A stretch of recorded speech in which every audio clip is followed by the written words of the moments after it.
बिस्मिल्लाहिर्रहमानिर्रहीम। अस्सलाम वालेकुम स्टूडेंट्स, मलिक ज़ैद एकेडमी के प्लेटफॉर्म से मैं हूं जाहिद इकबाल, आपको अपने चैनल पे वेलकम करता हूं। स्टूडेंट्स, आज हम पढ़ने जा रहे हैं कोऑर्डिनेट कोवेलेंट बॉन्ड, यानी कि कोवेलेंट बॉन्ड, जिसमें हमने पहले पढ़ा था कि दो डिफरेंट किस्म के एटम एक दूसरे के साथ आउटर मोस्ट इलेक्ट्रॉन्स को शेयर करते हैं। दोनों के पास इलेक्ट्रॉन की डेफिशिएंसी होती है और दोनों एक दूसरे के साथ इलेक्ट्रॉन शेयर करके 8 की या 2 की कॉन्फ़िगरेशन पूरी करते हैं। उसकी वजह से जो बॉन्ड बनती है वो कोवेलेंट बॉन्ड होती है, यानी कि दोनों के वैलेंस इलेक्ट्रॉन्स रिएक्शन में एक दूसरे के साथ आते हैं और उनकी शेयरिंग की वजह से वो बॉन्ड बनती है। लेकिन कोवेलेंट बॉन्ड की एक और टाइप है जिसको कहते हैं कोऑर्डिनेट कोवेलेंट बॉन्ड। इसमें अनइक्वल शेयरिंग का कंसेप्ट मौजूद है, यानी कि इसमें ऐसे होता है एक इलेक्ट्रॉन रिच होता है, एक इलेक्ट्रॉन डेफिशिएंट होता है। यानी कि एक मॉलिक्यूल है, जैसे वाटर का मॉलिक्यूल है H2O।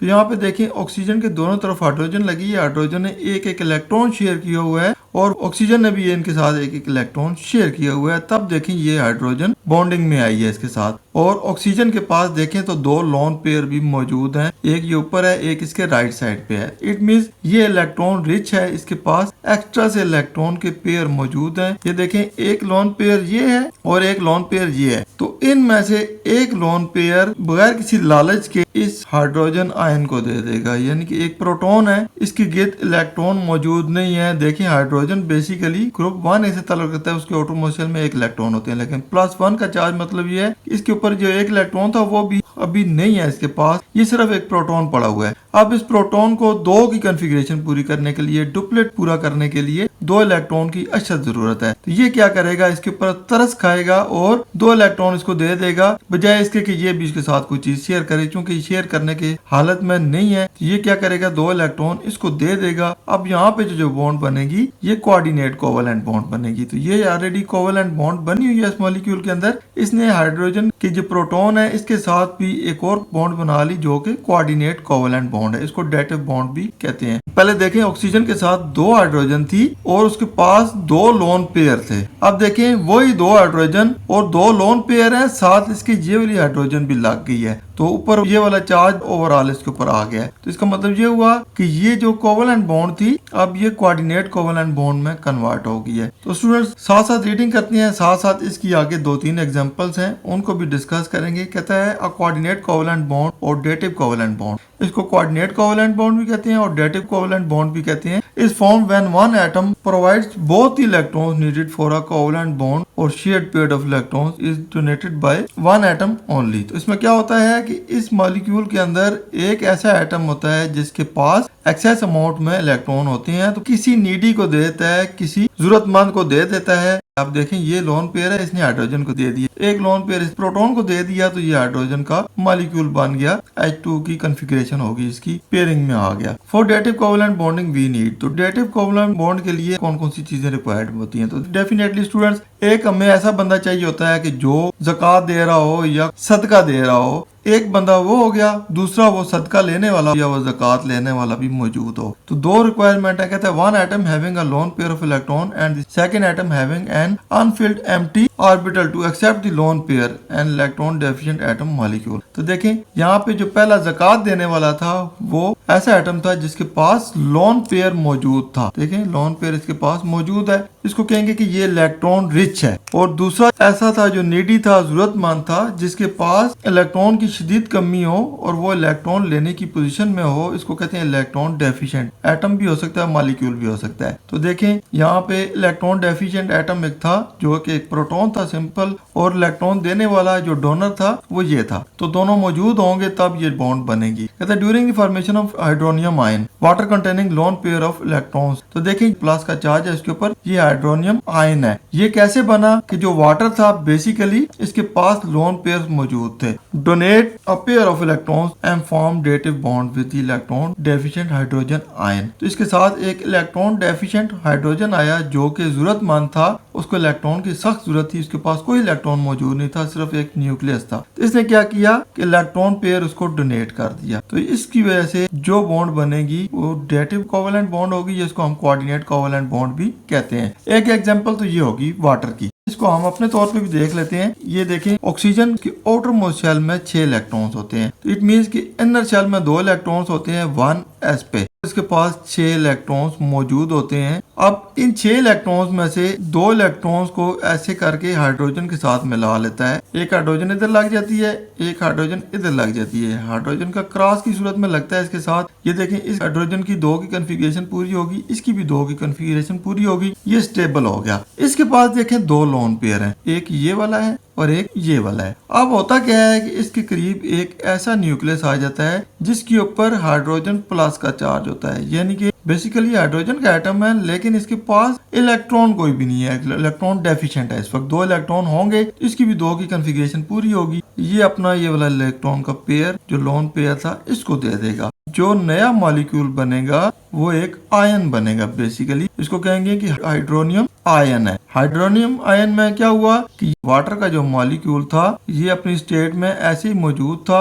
ये लोन पेयर था, इसके पास एक लोन पेयर इधर था, तो ये वाला लोन पेयर इस हाइड्रोजन को दे दिया। अब हाइड्रोजन के साथ ये बॉन्डिंग होगी और इसके ऊपर ओवरऑल ये प्लस का चार्ज आ गया। तो ये होगी कोऑर्डिनेट कोवैलेंट बॉन्ड की पहली एग्जांपल।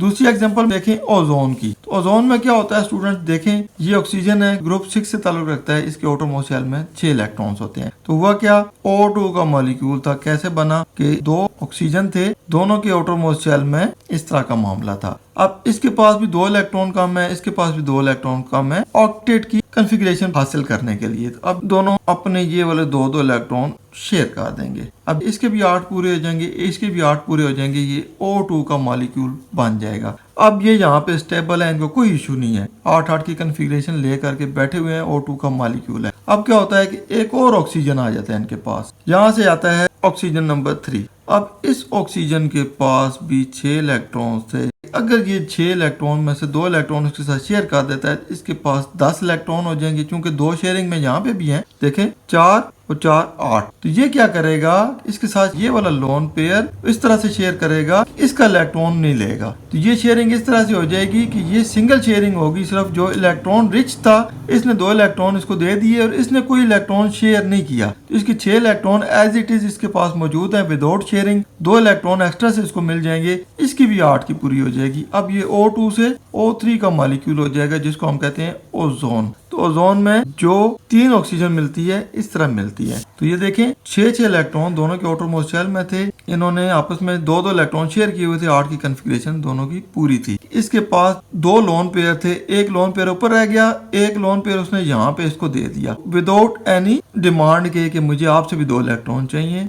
अब देखें इस तरह से शेयर होंगे कि इसकी 8 की कॉन्फ़िगरेशन पूरी रहेगी, इसकी भी 8 की हो जाएगी और ये O3 का मॉलिक्यूल बन जाएगा। तीसरा है coordinate covalent bond is also present in carbon monoxide molecule. तो कार्बन मोनोऑक्साइड का मॉलिक्यूल क्या करेगा, देखें एक तरफ कार्बन है, उसके आउटरमोस्ट शेल में 4 इलेक्ट्रॉन है, एक तरफ ऑक्सीजन है, ऑक्सीजन के आउटरमोस्ट शेल में 6 इलेक्ट्रॉन है। अब देखें एक तरफ 4 इलेक्ट्रॉन है, एक तरफ 6 है। तो कार्बन के क्रॉस में मैं शो करता हूँ 4 इलेक्ट्रॉन, ऑक्सीजन के पास है डॉट में 6 इलेक्ट्रॉन। इसका मतलब ये हुआ कि इन्होंने अब कोवैलेंट बॉन्ड बनानी है। अपनी पहली कोवैलेंट बॉन्ड में क्या करेंगे, कार्बन और ऑक्सीजन, मैं आपको स्टेप वाइज समझा रहा हूँ। पहले एक एक इलेक्ट्रॉन शेयर करेंगे। लेट्स सपोज इन्होंने ये वाला एक एक इलेक्ट्रॉन शेयर कर लिया, इनकी बन गई सिंगल बॉन्ड। अब इसके पास देखें 4 इलेक्ट्रॉन अपने थे, एक शेयरिंग में आया, इसके पास स्टेट क्या होगी 5 की। आपने इसकी स्टेट देखनी है कि इसकी 8 की पूरी करनी है। तो पहली सिंगल बॉन्ड के साथ इस कार्बन की स्टेट क्या होगी, 5 इलेक्ट्रॉन इसके पास हो गए, सिंगल बॉन्ड जो कि सिग्मा थी। अब ये क्या करेगा, अपनी कमी पूरी करने के लिए डबल बॉन्ड बनाएगा।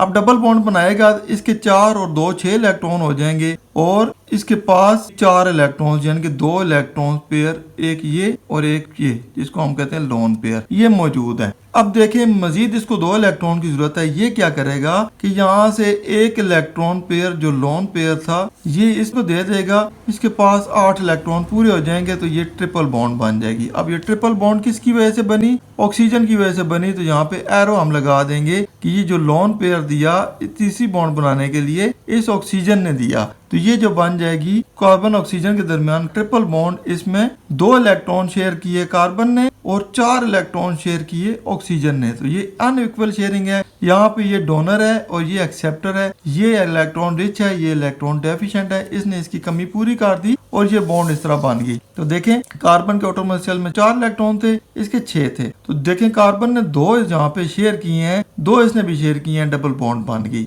अब इसको 2 इलेक्ट्रॉन की और जरूरत है 8 की कॉन्फ़िगरेशन पूरी करने के लिए। तो ये पूरा लोन पेयर ये वाला देखें इसने इसको दे दिया। तो यहाँ से देखें तो एरो का निशान आपको नजर आ रहा है ये वाला। इसका मतलब ये हुआ कि 2 इलेक्ट्रॉन तीसरी बॉन्ड के लिए इसने दिए हैं, तो इनके दरमियान ये ट्रिपल कोवेलेंट बॉन्ड बन जाएगी और ये कार्बन मोनोऑक्साइड का मॉलिक्यूल होगा। कहते हैं in this molecule oxygen atom form coordinate covalent bond with carbon atom. तो इस बॉन्ड में ऑक्सीजन एटम ने कार्बन एटम के साथ कोऑर्डिनेट कोवेलेंट बॉन्ड बनाई, उसके नतीजे में उसकी इलेक्ट्रॉनिक कॉन्फ़िगरेशन 8 की पूरी कर दी और ये जो मॉलिक्यूल बनेगा ये ट्रिपल बॉन्ड के साथ बनेगा। और इसमें 2 इलेक्ट्रॉन खालिस जो ट्रिपल बॉन्ड के लिए थे इस ऑक्सीजन ने दिए, ना कि इसमें कार्बन की कंट्रीब्यूशन थी। ये इलेक्ट्रॉन डेफिशिएंट था, ये इलेक्ट्रॉन रिच था, इसने उसकी कमी पूरी कर दी। ये ज़कात देने वाला था और ये ज़कात लेने वाला था। नेक्स्ट स्टूडेंट्स इसके साथ कंसेप्ट असेसमेंट एक्सरसाइज 3.3। तो इसमें हमने जो कुछ पढ़ा उससे रिलेटेड टोटल 2 क्वेश्चन दे दिए गए हैं। अब इनको पढ़ लेते हैं कि इस क्वेश्चन में उसने हमसे पूछा क्या है। कहता है ड्रा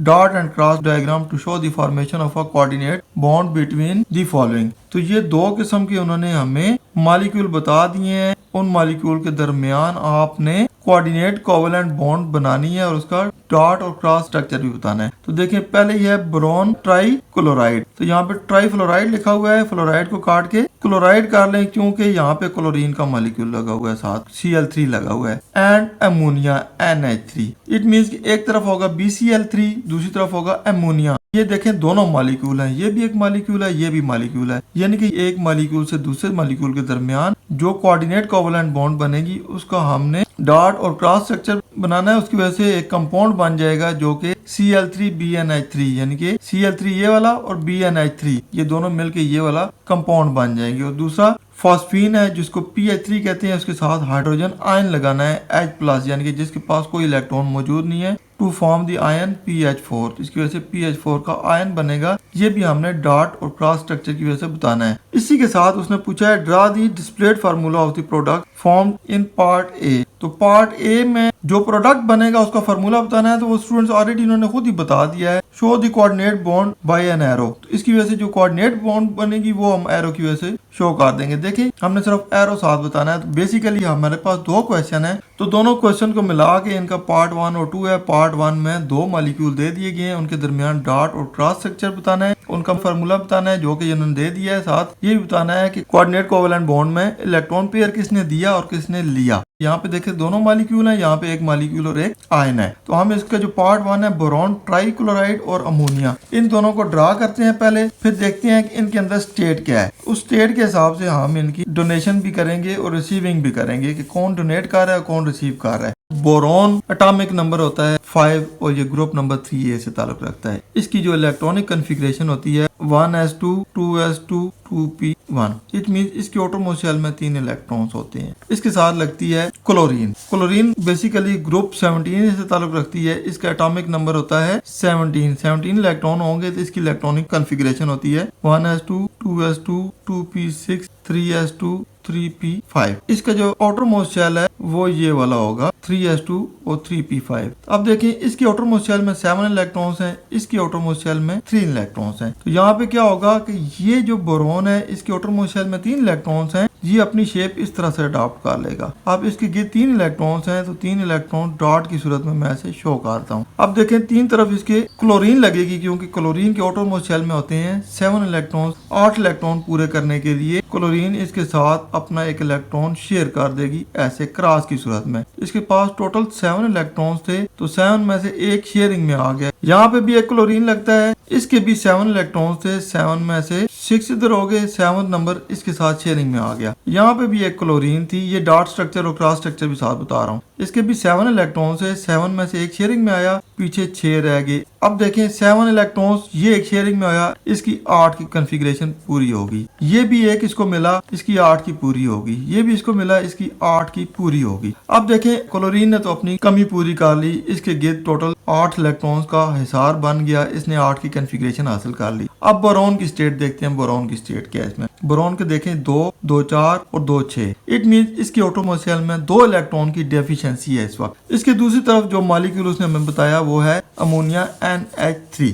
अब एक नाइट्रोजन है, नाइट्रोजन ग्रुप 5A से ताल्लुक रखता है। इसके ऑटोमोशेल में 5 इलेक्ट्रॉन्स होते हैं। 5 इलेक्ट्रॉन्स का मतलब ये है इसके इलेक्ट्रॉन्स की कॉन्फ़िगरेशन इसके गिर्द इस तरह की हो जाएगी। एक इसके पास होगा लोन पेयर, बाकी 3 इलेक्ट्रॉन बचे, तीनों इलेक्ट्रॉन के साथ इधर लग जाएगी हाइड्रोजन। हाइड्रोजन के आउटर में एक इलेक्ट्रॉन होता है, क्रॉस की सूरत में शो कर रहा हूँ। 2 की कॉन्फ़िगरेशन डुप्लेट की पूरी होगी। यहाँ पे भी एक हाइड्रोजन लगती है। इस हाइड्रोजन के भी आउटर में एक इलेक्ट्रॉन होता है जो कि ये क्रॉस की सूरत में शेयरिंग में आया, डुप्लेट की कॉन्फ़िगरेशन पूरी होगी। यहाँ पे भी एक हाइड्रोजन लगी। इस हाइड्रोजन का भी यही स्टेट थी, एक क्रॉस था, ये लग के 2 की कॉन्फ़िगरेशन पूरी होगी। अब इसने भी डुप्लेट की कॉन्फ़िगरेशन पूरी कर ली, इसने भी कर ली, इसने भी कर ली। अब नाइट्रोजन की स्टेट देखते हैं क्या है। नाइट्रोजन के गिर्द कितने इलेक्ट्रॉन है? 2, 2 4, 2 6 और 2 8। अब नाइट्रोजन की भी 8 की कॉन्फ़िगरेशन पूरी है, इसकी है 6 की। तो ये क्या करेगा कि बोरॉन के साथ ये 2 इलेक्ट्रॉन शेयर कर देगा बगैर किसी मतलब के। तो ये 2 इलेक्ट्रॉन बोरॉन की तरफ आएंगे तो यहाँ पे जो बॉन्ड बनेगी ये कोऑर्डिनेट कोवेलेंट बॉन्ड बनेगी। अब बोरॉन के 6 इलेक्ट्रॉन थे, उसके भी 8 पूरे हो जाएंगे। तो ये जो बॉन्ड बनेगी ये कोऑर्डिनेट कोवेलेंट बॉन्ड बनेगी। इसके अंदर जो इलेक्ट्रॉन रिच होगा वो नाइट्रोजन होगा और जो इलेक्ट्रॉन डेफिशिएंट होगा वो बोरॉन होगा। ये इलेक्ट्रॉन रिच था, इसने 2 इलेक्ट्रॉन इसको दे के इसकी कमी पूरी कर दी। ये ज़कात देने वाला था, ये ज़कात लेने वाला था। तो हमने इसका बी पार्ट भी साथ क्लियर कर दिया। कौन इसमें डोनेट कर रहा है? नाइट्रोजन कर रहा है, हमने एरो का निशान लगा दिया। अब देखिए Cl3 यहाँ पे है, Bn है और साथ H3 है। तो ये हमारा फार्मूला कंप्लीट हो जाएगा। ये हमारा हो जाएगा पार्ट 1। अब आते हैं पार्ट 2 की तरफ। उसमें देखें एक तरफ है फास्फीन PH3 और दूसरी तरफ है हाइड्रोजन जो कि आयन है। तो फास्फोरस स्टूडेंट्स ग्रुप 5A से ताल्लुक रखता है। इसके आउटरमोस्ट में 5 इलेक्ट्रॉन्स होते हैं। तो 5 इलेक्ट्रॉन्स किस तरह से मैनेज करता है? यहाँ पे है फास्फोरस का P, तो P के गिर्द 5 इलेक्ट्रॉन्स इस तरह से मैनेज होती हैं। 3 इधर होते हैं, एक इलेक्ट्रॉन पेयर होता है इसके पास यहाँ पे। अब देखें इस फास्फोरस के साथ 2 एज अ लोन पेयर आ जाते हैं, तीनों तरफ इसके हाइड्रोजन लग जाती है। तो हाइड्रोजन के आउटर शेल में एक इलेक्ट्रॉन होता है, तो इसकी वजह से इसकी 2 की कॉन्फ़िगरेशन पूरी हो जाती है। यहाँ पे भी हाइड्रोजन लगती है, इसका भी ये क्रॉस वाला इसके साथ मिलता है, 2 की पूरी हो जाती है। यहाँ पे भी एक हाइड्रोजन लगती है, इसका क्रॉस वाला इसके मिलता है, 2 की कॉन्फ़िगरेशन पूरी हो जाती है। ओवरऑल फास्फीन को देखें 2, 2 4, 2 6 और 2 8, इसकी भी कॉन्फ़िगरेशन पूरी है। ये एक स्टेबल किस्म का मॉलिक्यूल है। लेकिन जब इसके साथ एक यतीम बच्चा आ जाता है जिसके माँ बाप दोनों नहीं होते, यानी कि हाइड्रोजन प्लस का आयन होता है, इसके पास कोई इलेक्ट्रॉन नहीं होता। अब ये क्या करेगा? फास्फीन अपने ये वाले 2 इलेक्ट्रॉन इसको दे देगा बगैर किसी शर्त के। ये देगा नहीं, शेयरिंग में ही होंगे, लेकिन अक्सुलन इसको भी शेयरिंग में लाना चाहिए। जैसे हाइड्रोजन ने भी शेयरिंग की और इसने भी की, लेकिन इसके पास कुछ था ही नहीं, क्या शेयरिंग करता। इसके नतीजे में हमें जो आयन मिलेगा वो इस तरह का मिल जाएगा। P इसके साथ 3 तरफ हाइड्रोजन लगी हुई है और यहाँ पे इसकी भी हाइड्रोजन लग जाएगी और इसके ऊपर ये जो प्लस का चार्ज था यहाँ पे आ जाएगा। तो ये हमारी हो जाएगी फास्फीन। अब देखें इसमें पहले PH3 था, अब ये PH4 हो जाएगा और ये प्लस का आयन इसके ऊपर आ जाएगा। तो इसका हमने ये भी बता दिया कि इलेक्ट्रॉन डोनर कौन था। यहाँ पे देखें जो ज़कात देने वाला था वो फास्फोरस था और ज़कात लेने वाला